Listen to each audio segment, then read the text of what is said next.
आज 10 सितंबर है, दिन बुधवार। आइए जानते हैं बिहार के 30 फटाफट बड़ी खबरों को। और इस न्यूज़ को आप किस जगह से देख रहे हैं, हमें कमेंट बॉक्स में ज़रूर बताएं। पटना की सड़कों पर हर दिन बढ़ती भीड़ और पार्किंग संकट को देखते हुए नगर निगम और स्मार्ट सिटी लिमिटेड ने 3 जगहों पर हाइड्रोलिक बाइक पार्किंग बनाने का फैसला लिया था। इसमें बोरिंग रोड, कदम कुआं, वेंडिंग जोन और मौर्य लोक परिसर शामिल थे। अचानक फैसला बदलते हुए बोरिंग रोड की जगह स्टेशन स्थित मल्टी मॉडल हब को चुन लिया गया। इस निर्णय से बोरिंग रोड के स्थानीय लोगों और दुकानदारों में नाराजगी है। उनका कहना है कि अगर यहां पार्किंग बनती है तो सड़क किनारे गाड़ी खड़ी करने की समस्या से मुक्ति मिल जाती। पटना जिले के सभी सरकारी स्कूलों में अब पढ़ाई की निगरानी और उपस्थिति के लिए टैबलेट दिए गए हैं। हर प्राथमिक, मध्य और उच्च माध्यमिक स्कूलों में 2-2 टैबलेट मिले हैं। इनमें से एक टैबलेट का इस्तेमाल प्रधानाध्यापक को करना है, जबकि दूसरा बच्चों और शिक्षकों की निगरानी के लिए होगा। पटना स्मार्ट सिटी लिमिटेड की तरफ से बनाए गए 21 जन सुविधा केंद्र में से 20 केंद्रों को अब स्वास्थ्य विभाग को सौंप दिया गया है।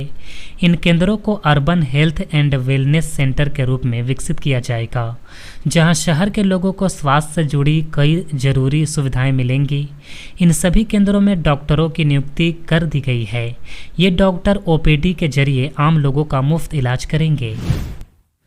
इसके अलावा मातृ शिशु देखभाल पर विशेष ध्यान दिया जाएगा, जिसमें गर्भवती महिलाओं की नियमित जांच, नवजात शिशुओं का टीकाकरण और पोषण संबंधित सलाह शामिल है। यहां मुफ्त ब्लड टेस्ट, एनीमिया की जांच, सामान्य दवाइयां भी दी जाएंगी। इन केंद्रों पर एएनएम, लैब टेक्नीशियन, फार्मासिस्ट और अकाउंटेंट जैसे कर्मचारियों की भी नियुक्ति की जाएगी। सहरसा जिले के अल्पसंख्यक छात्र छात्राओं के लिए अच्छी खबर सामने आई है। हकहरा प्रखंड के बसौना समीप 560 बेड के अल्पसंख्यक आवासीय विद्यालय का निर्माण किया जाएगा। इसमें कक्षा 9 से 12 तक निःशुल्क नामांकन, अत्याधुनिक कक्ष, पुस्तकालय, कंप्यूटर सेंटर और खेल कूद की सुविधाएं उपलब्ध होंगी। इस विद्यालय का निर्माण 46.60 करोड़ रुपए की लागत से किया जाएगा। नीतीश सरकार ने चुनाव से पहले आंगनबाड़ी सेविकाओं और सहायिकाओं के मानदेय में वृद्धि करने का महत्वपूर्ण फैसला लिया है। आंगनबाड़ी सेविकाओं का मानदेय 7,000 रुपये से बढ़ाकर 9,000 रुपये और सहायिकाओं का मानदेय 4,000 रुपये से बढ़ाकर 4,500 रुपये करने का निर्णय लिया गया है। मुख्यमंत्री नीतीश कुमार ने कहा कि आंगनबाड़ी सेविकाएं और सहायिकाएं बच्चों और गर्भवती महिलाओं के पोषण में महत्वपूर्ण भूमिका निभाती हैं। भागलपुर के मोटरसाइकिल कारोबारियों के लिए दुर्गा पूजा और धनतेरस में खुशखबरी मिलने की संभावना है। केंद्र सरकार ने मोटरसाइकिल पर जीएसटी दर को घटा दिया है, जिससे ऑटोमोबाइल बाजार में तेजी देखने को मिल रही है। शोरूम संचालकों का मानना है कि त्योहारी सीजन में मोटरसाइकिल की बिक्री 60% तक की बढ़ सकती है, क्योंकि जीएसटी 28% से घटाकर 18% हो गया है। इससे ग्राहकों को सीधा लाभ होगा। इस दौरान 1 लाख से 1.5 लाख रुपए तक की बाइक में 15 से 18,000 रुपए तक की कमी होगी। मुख्यमंत्री महिला रोजगार योजना का शुभारंभ हुआ। जिलाधिकारी ने कहा कि सभी पात्र महिलाओं को योजना का लाभ मिलेगा। जीविका दीदियों को संबोधित करते हुए उन्होंने निःशुल्क आवेदन भरने और बिचौलियों से सावधान रहने की बात कही। ग्राम संगठन आवेदन भरने में मदद करेंगे। ये योजना महिलाओं को स्वरोजगार का अवसर देगी और आर्थिक प्रगति में योगदान करेगी। पहली किश्त के रूप में 10,000 रुपये की सहायता राशि मिलेगी। आधार कार्ड से अपने मोबाइल नंबर को जोड़ना अनिवार्य है। प्रदेश में बड़ी संख्या में ऐसे लोग हैं जिनके आधार में मोबाइल नंबर नहीं जुड़ा। गरीब, खासकर रोज कमाने खाने वाले तबके के लिए काम छोड़कर मोबाइल नंबर अपडेट करना मुश्किल हो रहा है। इस मामले में डाक विभाग की पहल सामने आई है। अब घर पर ही आधार कार्ड में मोबाइल अपडेट की सुविधा मिलेगी। UIDAI की ओर से इसको लेकर सभी नोडल संस्थान के कर्मियों को प्रशिक्षित किया जाएगा। पायलट प्रोजेक्ट के तहत पहले चरण में पटना जीपीओ में शुरू किया जाएगा। पटना जीपीओ के डाकिया के साथ कई डाक कर्मियों को लगाया जाएगा। पहले तो इन्हें आधार कार्ड पर मोबाइल नंबर अपडेट करने का प्रशिक्षण दिया जाएगा। इसके बाद डाकिया घर घर जाकर ये सुविधा प्रदान करेंगे। पटना जंक्शन की भीड़ और अफरा तफरी को कम करने के लिए रेलवे ने बड़ा कदम उठाया है। हार्डिंग पार्क में 95 करोड़ की लागत से नया पैसेंजर टर्मिनल बन रहा है। यात्री एयरपोर्ट जैसी आधुनिक सुविधाओं का लाभ उठा सकेंगे। करीब 95 करोड़ की लागत से तैयार हो रहे इस टर्मिनल में कुल 5 प्लेटफॉर्म होंगे। इसके पूरा होने के बाद जंक्शन से चलने वाली 80 लोकल ट्रेनों का संचालन यहां से होगा। इन ट्रेनों से रोजाना लगभग 50,000 यात्री सफ़र करते हैं। इस बदलाव से जंक्शन पर मेल और एक्सप्रेस गाड़ियों के संचालन को भी और अधिक सहज बनाने की योजना है। पटना की सड़कों पर अब और सुरक्षित व आरामदायक सफ़र महिलाएं कर सकेंगी। मुख्यमंत्री नीतीश कुमार ने पिंक बस सेवा के दूसरे चरण में 80 नई बसों को हरी झंडी दिखाकर रवाना किया। वहीं महिला आयोग की अध्यक्ष अप्सरा मिश्रा ने खुद इस बसों का निरीक्षण कर सुरक्षा इंतजामों का जायजा लिया। इन बसों का संचालन पटना से हाजीपुर, सोनपुर, पालीगंज, बिहटा और बेली रोड के अलावा कुर्जी, अशोक राजपथ जैसे कई अन्य रास्तों पर होगा। पटना में मेट्रो स्टेशन बनकर तैयार हो रहे हैं। इसी महीने मेट्रो का परिचालन शुरू हो जाएगा। इसके साथ ही अब भूतनाथ मेट्रो स्टेशन के पास फुट ओवर ब्रिज भी बनाया जाएगा ताकि यात्री बाईपास का इस्तेमाल ना कर फुट ओवर ब्रिज से इस पार से उस पार हो सकें। फुट ओवर ब्रिज बनाने के लिए सामान भी आ चुका है, जिसके बाद ब्रिज जल्द ही बनकर तैयार हो जाएगा। बिहार के कैमूर ज़िले में सुवर्ण नदी पर पुल बनाया जाएगा। इसके बनने से लोगों की परेशानी हमेशा के लिए ख़त्म होने वाली है। ये पुल ज़िले के लोगों के लिए किसी वरदान से कम नहीं होगा।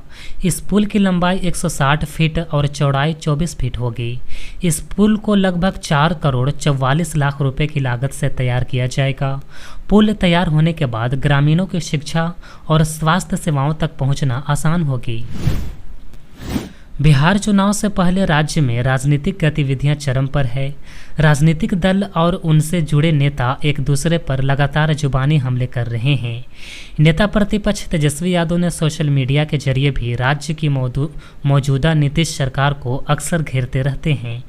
अब तेजस्वी यादव ने बिहार में गरीबी और बेरोजगार का मुद्दा उठाकर एनडीए सरकार से 12 तीखे सवाल पूछ लिए हैं। अपने आधिकारिक एक्स हैंडल पर तेजस्वी यादव ने दावा किया है कि बिहार में प्रति व्यक्ति आय युगांडा से भी कम है। तेजस्वी यादव ने एक्स पर लिखा कि 20 वर्षों से बिहार और 11 वर्षों से केंद्र में नीतीश मोदी की सरकार रहने के बावजूद एनडीए सरकार ने बिहार को बेरोजगारी, पलायन और गरीबी का मुख्य केंद्र बना दिया है। ये मैं नहीं, साल दर साल भारत सरकार की नीति आयोग की रिपोर्ट कह रही है। टेक्नोलॉजी उदारीकरण और एआई के दौर के पश्चात भी विगत 20 वर्षों में बिहार की प्रति व्यक्ति आय विश्व के सबसे गरीब अफ्रीकी देशों युगांडा और रवांडा से भी कम है। जन सुराज के सूत्रधार प्रशांत किशोर ने रविवार को किशनगंज स्थित अंजुमन इस्लामिया मदरसा में आयोजित बिहार बदलाव इजलास को संबोधित करते हुए बिहार की राजनीतिक स्थिति, सामाजिक असमानता और मुस्लिम समुदाय की भूमिका पर खुलकर अपनी बात रखी। उन्होंने कहा कि आज का हुक्मरान जालिम है तो मानिए कि उसे चुनने में आपसे गलती हुई है। उन्होंने कहा कि बिहार में दलितों के बाद सबसे ज़्यादा गरीब मुसलमान हैं और आधे से ज़्यादा मुस्लिम परिवार ऐसे हैं जो चाह कर भी अपने बच्चों को न्याय नहीं दिला सकते। पीके ने यहाँ कहा कि आपको बार बार बताया गया कि आप अल्पसंख्यक हैं। नेताओं ने आपको मानसिक रूप से कमज़ोर कर दिया है। आबादी के अनुपात में आपके 40 विधायक होने चाहिए, लेकिन सिर्फ 19 है। प्रशांत किशोर ने मुसलमानों से अपील की है कि वे तादाद की चिंता छोड़कर हक के साथ खड़े हों। उन्होंने कहा कि भाजपा की ताकत उसकी विचारधारा है। अगर उसे हटाना है तो गांधी की विचारधारा को अपनाना होगा। उन्होंने असदुद्दीन ओवैसी पर निशाना साधते हुए कहा कि वे मुसलमानों को अकेले लड़ने की बात करते हैं, जबकि जन सुराज की सोच है कि सभी हिंदू और मुसलमान मिलकर बदलाव लाएं। बिहार का रोहतास जिला जाम फ्री होने वाला है। जिले के आरा मोहनिया मुख्य मार्ग पर बाईपास और नया बस स्टैंड बनाया जाएगा, जिससे लोगों को बड़ी सहूलियत मिलने वाली है। इसके बनने से जिले में भारी गाड़ियों का दबाव कम हो सकेगा और दुर्घटनाओं की संभावना भी कम हो सकेगी।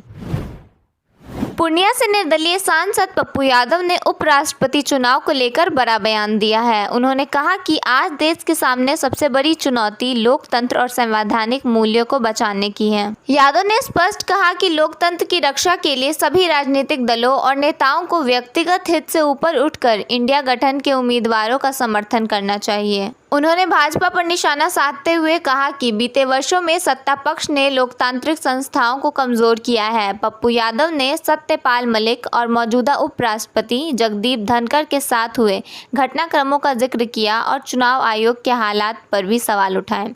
उन्होंने कहा कि इन उदाहरणों से साफ है कि किस तरह लोकतांत्रिक संस्थाओं की काम करने की प्रक्रिया प्रभावित हुई है।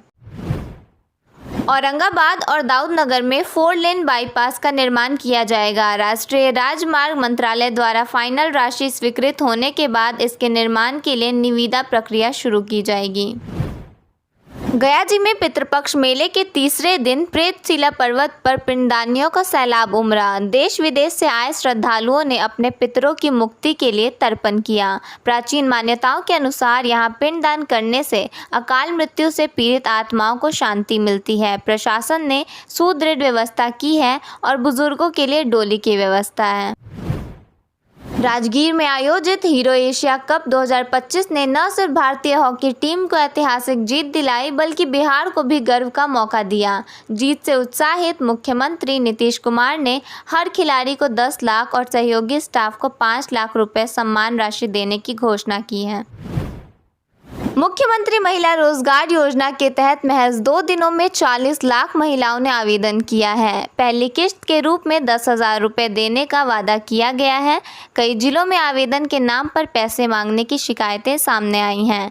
गया, सीतामढ़ी और पश्चिमी चंपारण में जीविका से जुड़ी कर्मियों पर कार्रवाई की गई है।